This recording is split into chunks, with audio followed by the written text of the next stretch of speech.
علما اما بعد فاعوذ باللہ السمیع العلیم من الشیطان الرجیم من ہمزہ ونفخہ ونفثہ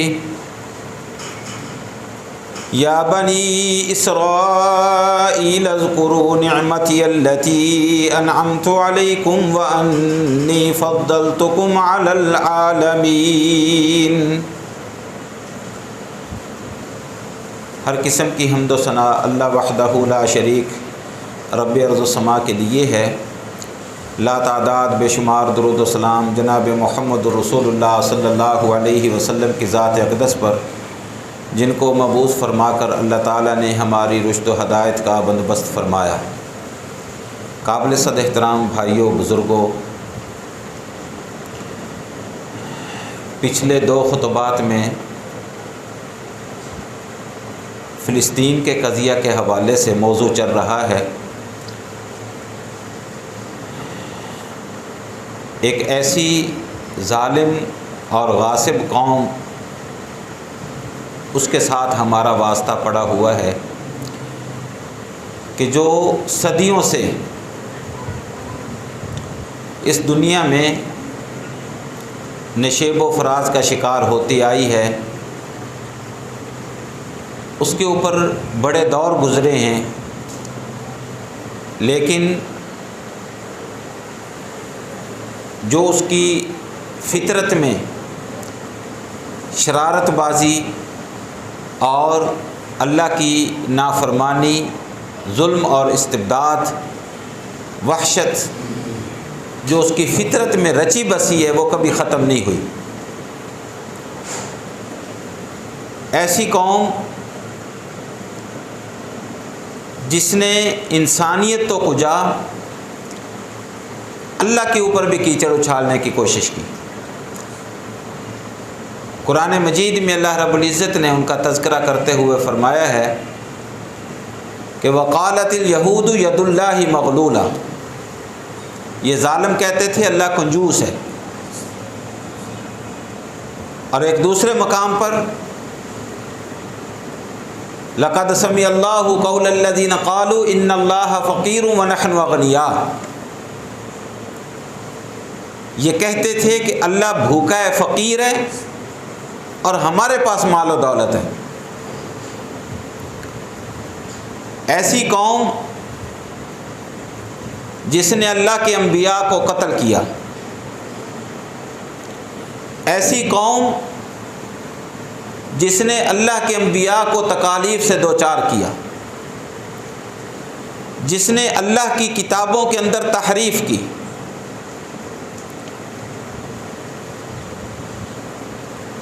آج اس قوم کے متعلق تھوڑا سا آپ کو تعارف کرواؤں گا کہ ہمیں پتہ چلے کہ کیسی مکار اور عیار قوم کے ساتھ ہمارا پالا پڑا ہوا ہے۔ شروع دن سے جب ان کی ابتدا ہوئی، اصل میں یہ سیدنا یعقوب علیہ السلام کی اولاد ہیں۔ ان کو اسی لیے بنی اسرائیل کہا جاتا ہے۔ اسرائیل اس کا مطلب ہے اللہ کا بندہ، اور بنی اسرائیل کا مطلب ہے اللہ کے بندے کی اولاد۔ اور اگر اس سے بھی زیادہ وضاحت کریں تو اسراء کا مطلب ہوتا ہے بندہ، اللہ، یہ اللہ کے عبرانی زبان میں نام ہے، اور ایل اس کا مطلب ہے بندہ، جیسے جبرائیل، اسرافیل، عزرائیل، یہ اللہ کے نام ہے، اور آگے ایل کا مطلب بندہ، اللہ کے بندے۔ تو اسرائیل سیدنا یعقوب علیہ السلام کا لقب تھا۔ بعض لوگ کہتے ہیں ان کا نام تھا، یعقوب لقب تھا، لیکن حقیقت یہی ہے کہ یعقوب ان کا صحیح اور حقیقی نام تھا، اور اسرائیل ان کا لقب تھا، اور ان کی اولاد کو بنی اسرائیل کہا گیا، یعنی یعقوب علیہ السلام کی اولاد۔ اور ان میں سے سیدنا یوسف علیہ السلام اور ان کے بھائی یہ بھی یعقوب علیہ السلام کی اولاد سے تھے، لیکن فطرتاً ان سے الگ تھے باقی بیٹوں کے نسبت، اور ان کی مکاری اور شرارت کی ابتدا بھی وہیں سے ہوئی جب انہوں نے سیدنا یوسف علیہ السلام کے خلاف سازش کی۔ یہ پہلی سازش تھی ان کی، پہلا ان کا وار تھا اللہ والوں کے اوپر، کہ جب انہوں نے کہا اذ قالوا لیوسف واخوہ احب الی ابینا منا ونحن عصبۃ ان ابانا لفی ضلال مبین۔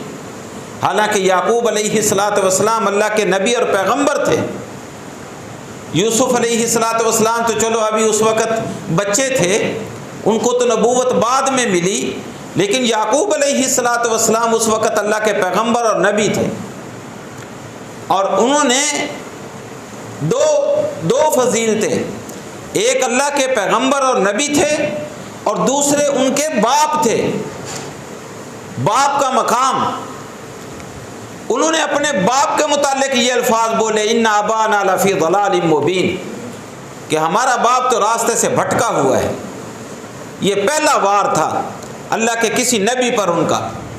اور پھر یہ پورا واقعہ سورہ یوسف کے اندر آپ نے پڑھا ہوگا، علماء سے سنا ہوگا کہ کیسے انہوں نے چاپلوسی کر کے اور کیسے انہوں نے مکاری کر کے سیدنا یعقوب علیہ السلام سے اجازت لی اور یوسف علیہ السلام کو اپنے ساتھ جنگل میں لے گئے اور پھر ان کو کنویں میں گرا دیا،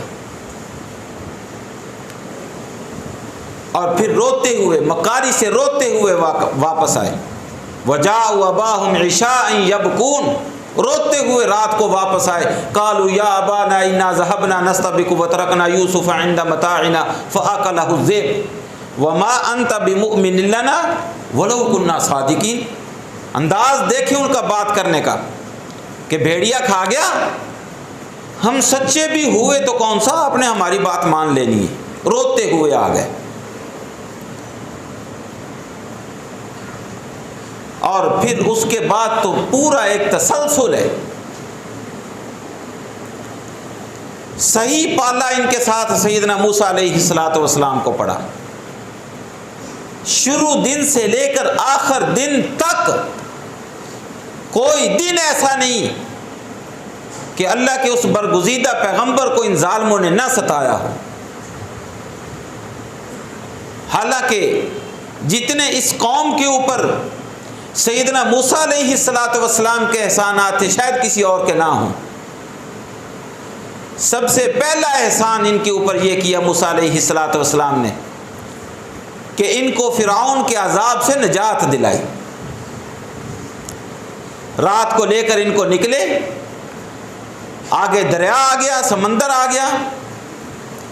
وہ اس کو دریا اس لیے کہتے ہیں کہ وہاں سمندر کا پارٹ چھوٹا سا ہے اور ہے وہ سمندر۔ وہاں اللہ رب العزت نے ان کے لیے راستے بنائے، اپنی آنکھوں سے سمندر کے پانی کو رکتے دیکھا، اپنی جیتی جاگتی آنکھوں سے راستے بنتے دیکھے، ان رستوں کے اوپر یہ گئے، سمندر کو پار کیا، پھر اپنی آنکھوں سے انہی رستوں کو ٹوٹتے دیکھا اور فرعون اور اس کے لشکر کو غرق ہوتے دیکھا۔ جو ہی فرعون کا لشکر غرق ہوا تھوڑا سا آگے گئے اور پھر اپنے مشن سے پیچھے ہٹ گئے۔ آگے جاتے ہی موسیٰ علیہ السلام سے کہنے لگے یا موسیٰ اجعل لنا الہا کما لہم آلیہ، اے موسیٰ ہمارے بھی ان جیسے معبود بنا، چھوٹے چھوٹے پتھروں کے بت بنا، ہم ان کی پوجا کریں۔ موسیٰ علیہ السلام ان کو توحید کی دعوت دے رہے ہیں اور اپنی آنکھوں سے یہ سارے کے سارے معجزے دیکھنے کے فوراً بعد کہنے لگے ہمارے لیے چھوٹے چھوٹے بت بناؤ، ہم ان کی پوجا کریں گے۔ موسیٰ علیہ السلام نے ان کو دعوت دی، ایک اللہ پر ایمان لے آؤ۔ انہوں نے جناب آگے سے حجت بازی کی، لن نؤمن لک حتی نری اللہ جہرا، ہم تو اس وقت تک تیرے اوپر ایمان نہیں لائیں گے جب تک اللہ کو کھلی آنکھوں سے نہ دیکھ لیں۔ اس کے بعد جہاد کی باری آئی تو برملا انکار کر دیا، انا لن ندخلها ابدا ما داموا فيها فاذهب انت وربك فقاتلا انا هنا قاعدون۔ موسیٰ جا تو اور تیرا رب لڑو، جب فتح ہو جائے ہمیں بلا دینا، ہم آ جائیں گے، ہم تو بیٹھے ہیں ادھر۔ موسیٰ علیہ السلام نے ان کو بیت المقدس میں داخل ہونے کا حکم دیا۔ اللہ رب العزت نے طریقہ ایک بتا دیا کہ اس طریقے پر داخل ہونے، وَادْخُلُوا الْبَابَ سُجَّدًا وَقُولُوا حِطَّةً نَغْفِرْ لَكُمْ خَطَايَاكُمْ، سجدہ کرتے ہوئے، جھکتے ہوئے اس شہر کے دروازے کے اندر داخل ہونا ہے۔ اور حِطَّةٌ کا مطلب ہوتا ہے کہ اللہ ہمارے گناہوں کو معاف کر دے، یہ مغفرت طلب کرتے ہوئے داخل ہونا ہے۔ ایسی ضدی اور اڑیل قوم اس دروازے میں، دروازہ ہی اللہ رب العزت نے ایسا بنایا کہ بغیر جھکے اس میں داخل ہوا ہی نہیں جا سکتا تھا، سیدھا داخل نہیں ہوا جا سکتا تھا، دروازہ چھوٹا تھا۔ اور آج بھی اگر کسی دروازے، کھڑکی نما دروازے سے بندے کو داخل ہونا پڑے نا تو جھک کے داخل ہوتا ہے۔ اللہ رب العزت نے دروازہ بھی ایسا بنایا اس شہر کا کہ یہ چلو اڑیل قوم ہے پھر بھی مجبوراً جھکتے ہوئے جائیں گے، اور یہ ایسی ضدی قوم اپنی سرینوں کے بل گھسٹتے ہوئے داخل ہوئے، جھکے نہیں۔ اور اللہ نے فرمایا، حکم دیا تھا حِطَّةٌ کے دعا کرنی ہے، اور انہوں نے حِنْتَةٌ کے نعرے لگانے شروع کر دیے کہ گندم مل جائے، گندم مل جائے۔ بعض روایات میں آتا ہے کہ حبۃ فی شعرۃ کے لفظ بولے انہوں نے، جان بوجھ کے اسلام کی، اللہ کے حکموں کی خلاف ورزیاں، موسیٰ علیہ السلام کو اذیت دینے کے لیے، ایسی اڑیل قوم۔ موسیٰ علیہ السلام کو اللہ رب العزت نے طور پہ بلایا تورات کے لیے، وَإِذْ وَعَدْنَا مُوسَىٰ 40 لَيْلَةً، انہوں نے پیچھے کیا کیا، ثُمَّ اتَّخَذْتُمُ الْعِجْلَ، پھر انہوں نے بچڑے کو اپنا معبود بنا لیا۔ سیدنا ہارون علیہ السلام نے ان کو روکنے کی کوشش کی، ان کے قتل کے درپے ہو گئے، کیونکہ قرآن اس بات کا گواہ ہے کہ موسیٰ علیہ السلام جب واپس آئے نا تو انہوں نے سب سے پہلے اپنے بھائی کو پکڑا کہ میں تجھے ان کا نگران بنا کر گیا تھا، تو انہیں ان کی نگرانی کیوں نہیں کی؟ تو انہوں نے اپنے بھائی کو کہا کہ قادوا ان یقتلوننی، میں نے ان کو روکنے کی کوشش کی تھی، یہ تو میرے قتل کے درپے ہو گئے تھے، اگر میں زیادہ مزید ان کو روکتا یہ مجھے قتل کر دیتے۔ یہ ایسی قوم ہے، یعنی کوئی بات سیدھی نہیں، ہر وقت ظلم کی باتیں، شرارت کی باتیں، اللہ کی نافرمانی کی باتیں، فتنے کی باتیں، یہ اس دن سے مسلسل ان کی گھٹی میں چیز پڑی ہوئی ہے۔ نوبت یہاں تک آ گئی کہ آخر تنگ آ کے موسیٰ علیہ السلام جو اولو العزم پیغمبر ہیں وہ پکار اٹھے، ربی انی لا املک الا نفسی واخی فافرق بیننا و بین القوم الفاسقین، اللہ میں ان کے ساتھ رہنا ہی نہیں چاہتا، مجھے ان سے جدا کر دے، یہ ایسی بدبخت قوم ہے، میں ان کے ساتھ رہنا ہی نہیں چاہتا۔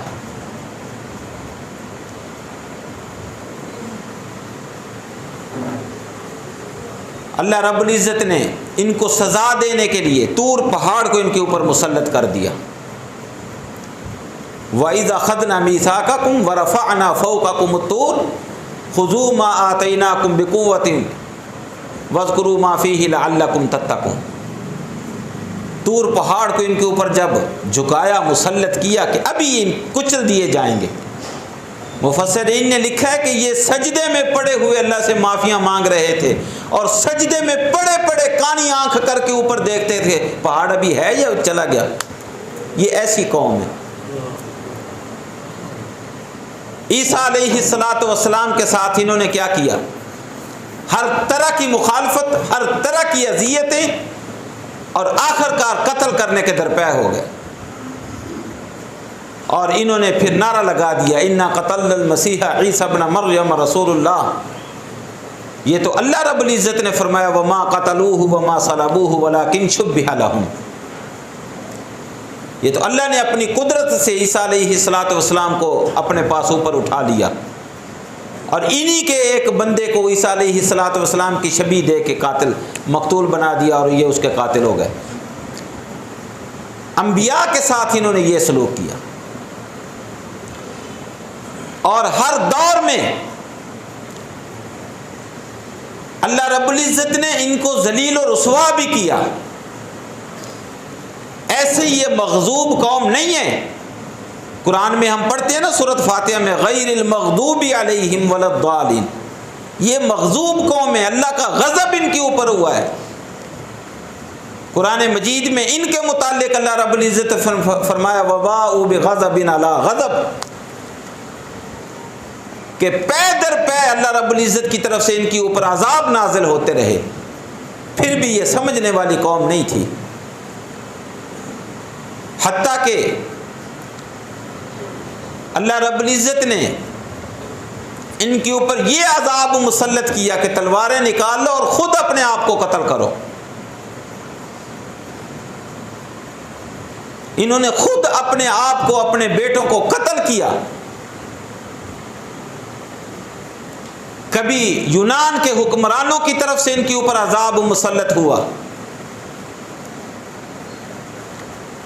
ہر دور میں، یہ ماضی قریب میں جو ان کے لیے ایک درد سر بنا ہوا ہے ہولو کاسٹ والا یہ منظر، فرانسیسیوں کے ذریعے اللہ رب العزت نے ان کا قتل عام کیا۔ بہرحال اسی طرح یہ ذلیل ہوتے ہوئے، بھٹکتے ہوئے پوری زندگی میں اتنا عرصہ صدیاں بیت گئیں، ان کو کسی بھی خطے میں قرار نصیب نہیں ہوا۔ کبھی کہیں یہ جا کر بستے تھے، کبھی یہ کہیں جا کر بستے تھے، ایسے ہی بھولے بھٹکے رلتے کھلتے عذابوں سے دوچار ہوتے یہ مدینے میں آ کر آباد ہوئے تھے۔ مدینے کے باسی نہیں تھے یہ لوگ، نہ مدینے کے رہائشی تھے، باہر سے آ کر آباد ہوئے تھے۔ اور نبی صلی اللہ علیہ وسلم کی جب بعثت ہوئی، مدینے میں رہتے ہوئے ان کو اطلاع مل گئی قریش مکہ کی طرف سے، یہ ایسی انہوں نے فوراً پتہ چل گیا ان کو کہ نبی تو سچا ہے۔ قرآن مجید میں اللہ رب العزت نے ارشاد فرمایا یعرفونہ کما یعرفون ابناءہم، یہ تورات پڑھ کے نبی صلی اللہ علیہ وسلم کی نشانیاں دیکھ کے ایسے ہی ان کو یقین ہو گیا تھا جیسے اپنے بیٹوں کا یقین ہوتا ہے۔ ان کو پتہ تھا کہ یہ سچا پیغمبر ہے۔ جو بھی تورات یا انجیل کا، بائبل کا عالم تھا، ان کو پتہ تھا کہ یہ اللہ کا سچا پیغمبر ہے۔ تورات اور انجیل میں اللہ نے صرف اپنے پیغمبر کی نہیں بلکہ پیغمبر کے صحابہ کی علامتیں اور نشانیاں بھی بتائی تھیں۔ وہ واقعہ آپ لوگوں نے سنا ہوگا جب نبی صلی اللہ علیہ وسلم نے باہر کے بادشاہوں کو خطوط لکھے اسلام کی دعوت کے لیے، تو روم کا بادشاہ اس وقت جو ہرقل تھا، اس کے پاس جب نبی صلی اللہ علیہ وسلم کا مکتوب گرامی پہنچا، اس نے پڑھا، اس نے کہا بھئی دیکھو ہمارے پاس کوئی اس علاقے کا کوئی آدمی کو قافلہ آیا ہوا ہو۔ ابو سفیان غیر مسلم تھا اس وقت، اس کا قافلہ وہاں گیا ہوا تھا، تو ابو سفیان کے ساتھ بہت لمبا مکالمہ ہوا۔ یہ ایک لمبی حدیث ہے صحیح بخاری کے اندر۔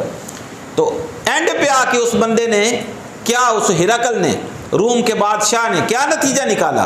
اس نے کہا اللہ کی قسم وہ سچا پیغمبر ہے، اور ان قریب اس کے قدم میری سرزمین پر آئیں گے، میرے اندر طاقت ہوتی میں اس کے قدم دھو کر پیتا، لیکن اپنی بادشاہت کے لالچ میں آ کے لوگوں سے ڈر گیا، اس کو اسلام کی دولت نصیب نہ ہو سکی، یہ الگ بات ہے۔ لیکن اس کو پتہ تھا، نشانیاں تھیں، اس نے وہ علامتیں ساری تورات اور انجیل میں پڑھی ہوئی تھیں، اس لیے ابو سفیان سے اس نے وہی سوالات کیے۔ ان ظالموں کو بھی پتہ تھا، لیکن انہوں نے کیا کیا، یہ مدینے میں بیٹھ کر ایمان لانے کی بجائے یہ مکہ کے لوگوں کو شرارتیں سجاتے رہے۔ اچھا تمہارے پاس نبی آ گئے، یہ سوال کرو، اس سے جواب نہیں دے سکے گا، یہ سوال کرو، چونکہ یہ تورات کے عالم تھے، یہ مختلف قسم کے سوالات کرتے۔ انہی کے سجھائے ہوئے سوالوں کے جواب میں اللہ رب العزت نے مکہ میں رہتے ہوئے نبی صلی اللہ علیہ وسلم کے اوپر سورہ یوسف کا نزول فرمایا انہی کے سجائے ہوئے سوالوں کے جواب میں جب قریشی ان سے وہ سوال سیکھ کر آتے اور نبی صلی اللہ علیہ وسلم سے آ کر سوال کرتے، انہی کے سوالوں کے جواب میں مکہ میں رہتے ہوئے مکی زندگی میں اللہ رب العزت نے سورۃ کہف کا نزول فرمایا ان کے جوابوں میں۔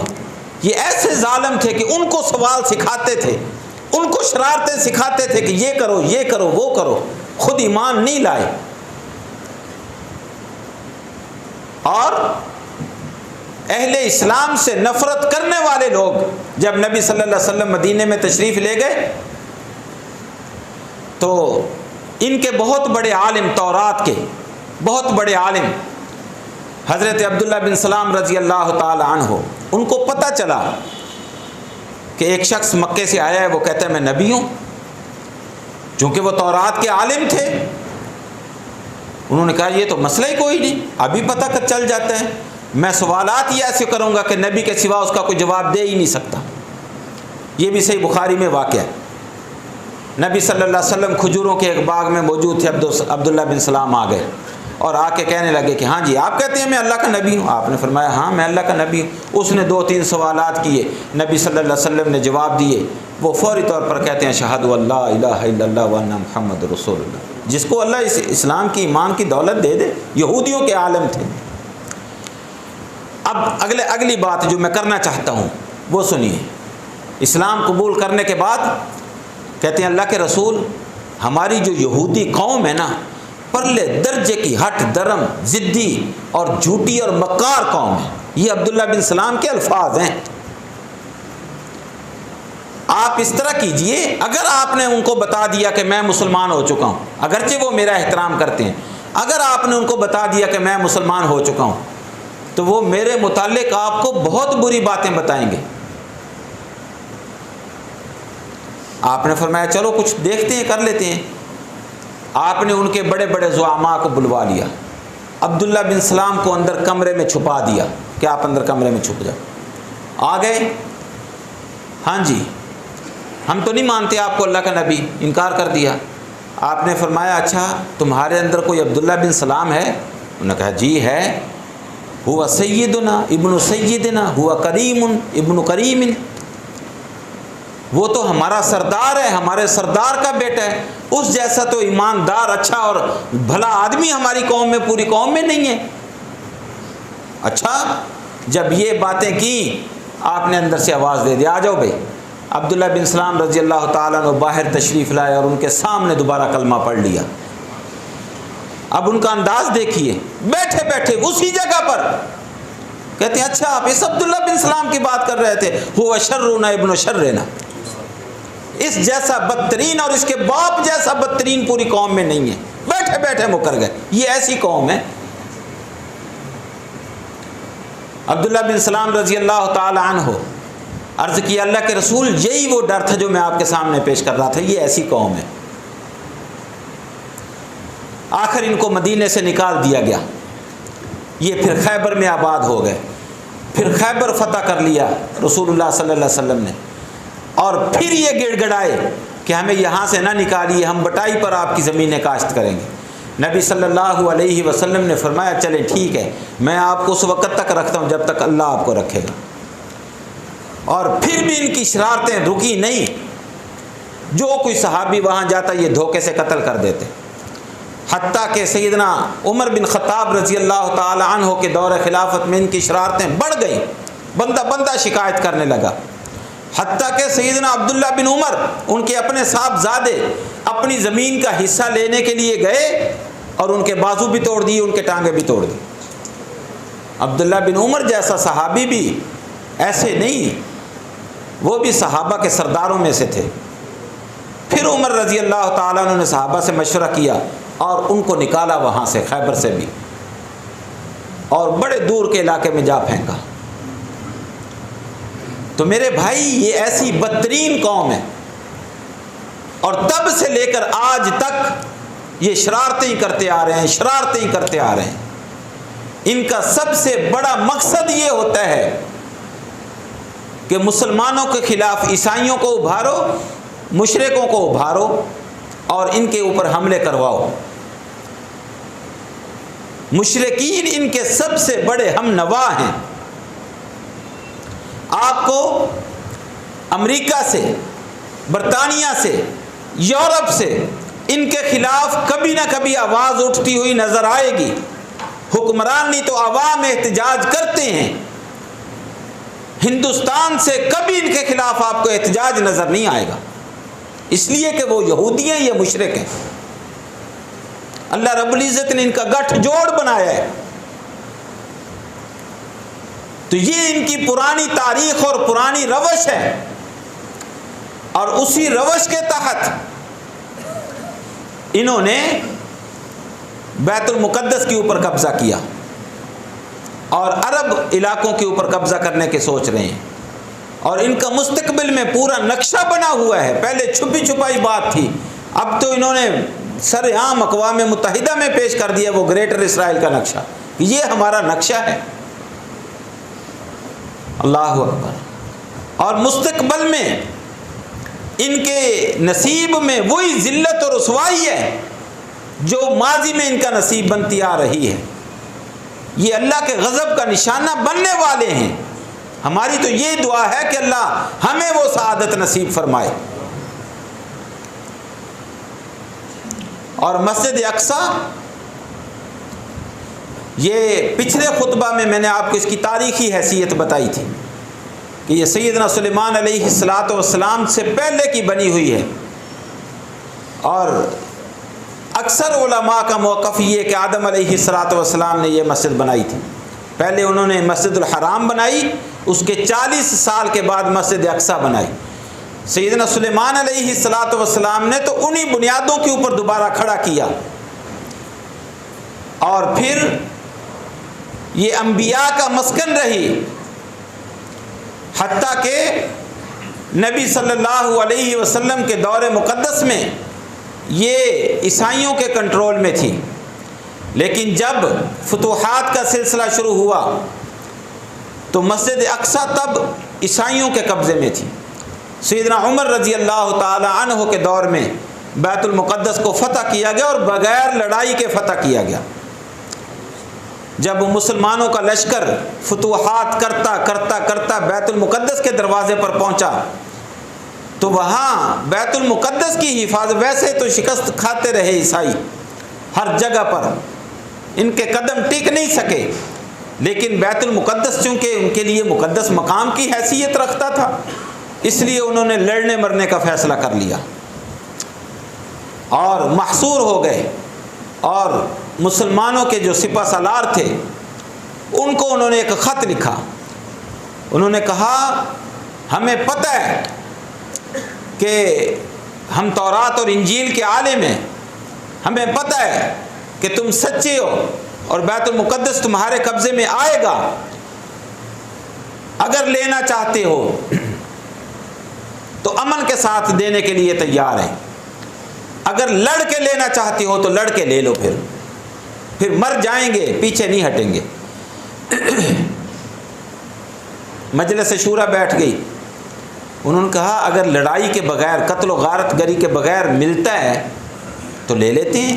پوچھا بھی کیسے دو گے، شرائط کیا ہیں؟ انہوں نے کہا تمہارا خلیفہ خود آئے اور آ کر اپنے ہاتھ سے ہم سے چابیاں لے لے، ایسے نہیں۔ 4 دفعہ شام کا سفر کیا سیدنا عمر رضی اللہ تعالیٰ نے اپنے دور خلافت میں، اور ایک سفر یہ تھا، مدینے میں خط پہنچ گیا، مجلس شورا بیٹھ گئی۔ اکثر لوگوں کا رجحان یہ تھا کہ یہ دھوکہ ہے، آپ کو دھوکے سے بلانا چاہتے ہیں وہاں اور قتل کریں گے۔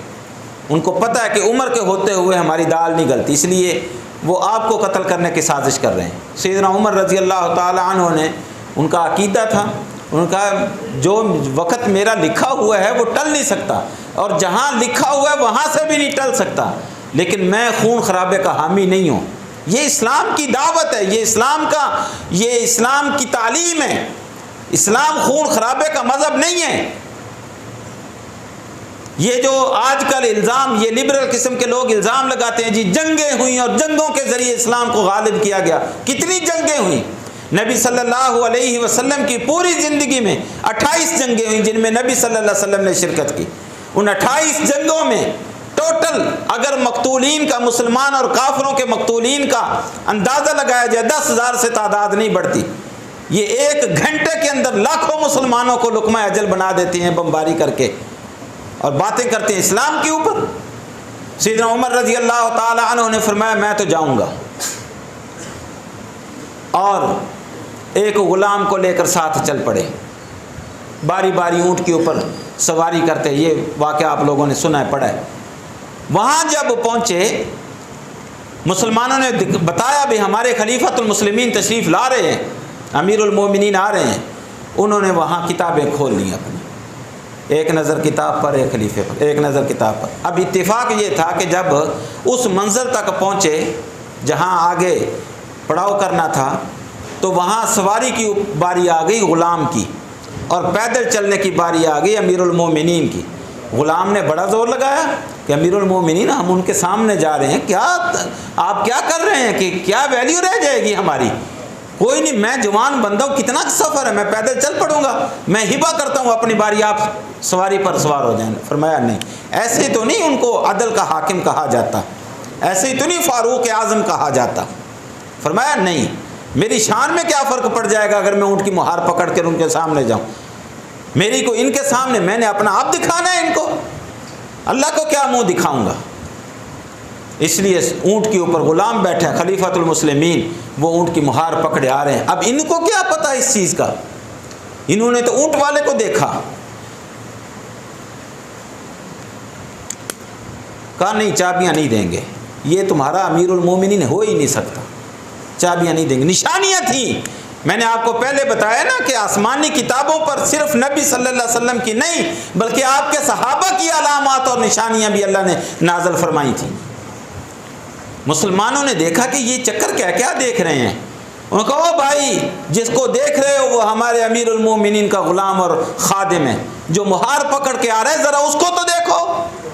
اچھا، اس کو دیکھا، فوراً امیر المومنین کے قدموں میں چابیاں پھینک دی. اس وقت پہلی فتح تھی بیت المقدس کی. اس کے بعد مسلسل بیت المقدس مسلمانوں کی تولیت میں رہا. چونکہ عیسائیوں سے مسلمانوں نے حاصل کیا تھا، عیسائیوں کے دل میں وہ کانٹا تو رہا جو چبھتا رہا. اور پھر 12ویں صدی میں انہوں نے دوبارہ اپنی جمعیت کو یکجا کیا اور مسلسل جنگیں کر کے دوبارہ بیت المقدس کے اوپر قبضہ کیا. 2 صدیاں ان کے قبضے میں رہا. پھر اللہ رب العزت نے ایوبی رحمۃ اللہ علیہ، صلاح الدین ایوبی، اللہ ان کی قبر پر کروڑوں رحمتیں فرمائے. پھر اللہ رب العزت نے اس مرد مجاہد کو کھڑا کیا. انہوں نے پھر اپنی ساری زندگی، جن کو صلیبی جنگیں کہا جاتا ہے، آخر بیت المقدس کو آزاد کروایا. پھر 750 سال تک پھر مسلمانوں کے قبضے میں رہا اور مسلمانوں کی تولیت میں رہا بیت المقدس. پھر یہ 1948 اور 49 میں دوبارہ یہودیوں نے فلسطینی علاقوں پر قبضہ کیا، اور 1967 کی عرب اسرائیل جنگ میں انہوں نے دوبارہ بیت المقدس پر قبضہ کیا، اور ہنوز انہی کے قبضے میں ہے. اللہ رب العزت ہمیں توفیق دے کہ ہمیں بھی وہ جذبہ نصیب فرمائے. گھر میں بیٹھے ہوئے ہم غیبی امداد کے جو منتظر ہیں، یاد رکھیے وہ غیبی امداد نہ تو ہسپانیہ میں آئی، نہ خلافت عثمانیہ کو بچا سکی، اور نہ وہ غیبی امداد اب آئے گی. غیبی امداد ایسے نہیں آتی کہ ہم اپنی عیاشیوں میں پڑے رہیں اور اپنی منمانیاں کرتے رہیں اور پھر ہم کہیں جی اللہ سے دعا کریں گے اللہ کی مدد آ جائے گی. اللہ کی مدد حرکت کرنے والوں کے ساتھ آتی ہے. یہ گزشتہ سے پیوستہ خطبہ میں نے عرض کیا تھا کہ یہ اسباب النصر ہیں. اسباب النصر ایسے نہیں آیا کرتے، اس کے لیے بندے کو کچھ نہ کچھ کرنا پڑتا ہے. نبی صلی اللہ علیہ وسلم نے جو اللہ سے مدد کی دعا مانگی تھی وہ مدینے میں بیٹھ کر نہیں مانگی تھی، میدان بدر میں جا کر مانگی تھی. تو میرے بھائی، اس لیے اپنے اندر تبدیلی پیدا کریں، اپنے اندر وہ جوہر پیدا کریں، اللہ سے توبہ کریں. جس راستے پر ہم چل نکلے ہیں اس راستے کو تبدیل کریں. اور جو راستہ ہمارے اسلاف کا تھا، امام مالک رحمۃ اللہ علیہ نے فرمایا تھا کہ اس قوم کی اصلاح اسی طریقے پر ہو سکتی ہے جس طریقے پر اس قوم کے پہلے لوگوں کی اصلاح ہوئی تھی، وہی طریقے اپنانا ہوں گے، پھر اللہ رب العزت یہ سعادت ہمیں بھی نصیب کر سکتا ہے اور کر دے گا انشاءاللہ۔ اللہ تعالیٰ سے دعا ہے اللہ ہمیں اس راستے پر چلنے کی توفیق دے۔ وآخر دعوانا الحمدللہ۔